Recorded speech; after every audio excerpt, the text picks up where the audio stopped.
The Forbidden Ground, a Death Before Dragons story. Written by Lindsay Buroker. Narrated by Vivienne Leheny. Part 1. The beat-up orange camper van chugged down the interstate, getting passed by semi-trailer trucks, Volkswagen Beetles, and motorcycles with dogs in the sidecars. As a begoggled husky looked over at us, I rubbed my face and wondered if other assassins traveled by such means. Hollywood was convinced every gun-wielding independent contractor made millions, but it didn't work that way when you worked for the military. Or maybe the problem was that people are willing to pay more to have government dictators killed than they were man-eating wyverns and murderous vampires. My mood brightened when the exit sign for Gold Hill, Oregon came into view. Almost there. "Thanks for the ride, Dimitri." I nodded to my driver, forcing myself to sound suitably appreciative. "Maybe we can get done quickly and drive back to Seattle tonight." "I'm sure I can.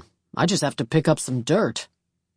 Dimitri waved to the glass sample containers rattling in his cup holder as we lumbered over the interstate and onto the exit ramp. They looked dainty and fragile next to his big hand. Dimitri was a quarter dwarf, but he loomed more than 6.5 feet tall and had the build and pockmark-scarred face of a mafia bruiser. "You're the one who has to solve a centuries-old ancient mystery and figure out what's eating the tourists." Technically, Colonel Willard doesn't care about the mystery. I glanced at the little town as we passed through it in a few eye blinks and headed up a road toward the supposed Oregon Vortex. "She just wants me to—" I trailed off as the aura of a powerful magical being flew onto my radar. Even though I was half human and looked human from the outside, my father had been an elf, and I could sense magic when it was close enough. That included enchanted artifacts and magical beings from other worlds who were visiting or hiding out on Earth. Or, as was the case with this particular magical being, rounding up criminals. "Pause dramatically to flummox your driver."